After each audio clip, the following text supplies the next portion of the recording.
ومن يهاجر في سبيل الله يجد في الأرض مراغما كثيرا وسعة ومن يخرج من بيته مهاجرا إلى الله ورسوله ثم يدركه الموت فقد وقع أجره على الله وكان الله غفورا رحيما.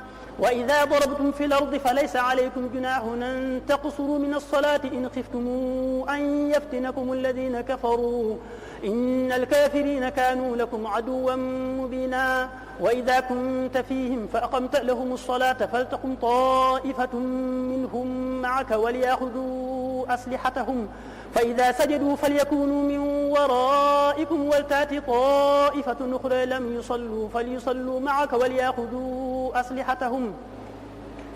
وليأخذوا حذرهم وأسلحتهم ود الذين كفروا لو تغفلون عن أسلحتكم وأمتعتكم فيميلون عليكم ميلة واحدة ولا جناح عليكم إن كان بكم أذى من مطر أو كنتم مرضى أن تضعوا أسلحتكم وخذوا حذركم إن الله أعد للكافرين عذابا مهينا.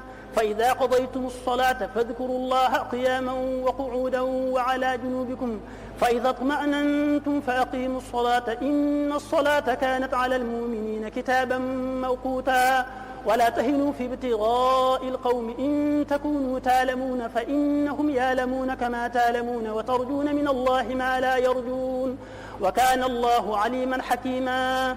إنا أنزلنا إليك الكتاب بالحق لتحكم بين الناس بما أراك الله ولا تكن للخائنين خصيما واستغفر الله إن الله كان غفورا رحيما.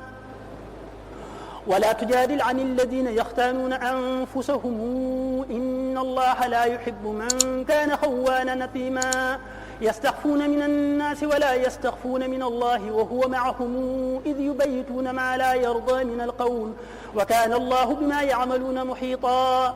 ها أنتم هؤلاء جادلتم عنهم في الحياة الدنيا فمن يجادل الله عنهم يوم القيامة أم من يكون عليهم وكيلا. ومن يعمل سوءا أو يظلم نفسه ثم يستغفر الله يجد الله غفورا رحيما. ومن يكسب إثما فإنما يكسبه على نفسه وكان الله عليما حكيما. ومن يكسب خطيئة أو إثما ثم يرم به بريئا فقد احتمل بهتانا وإثما مبينا.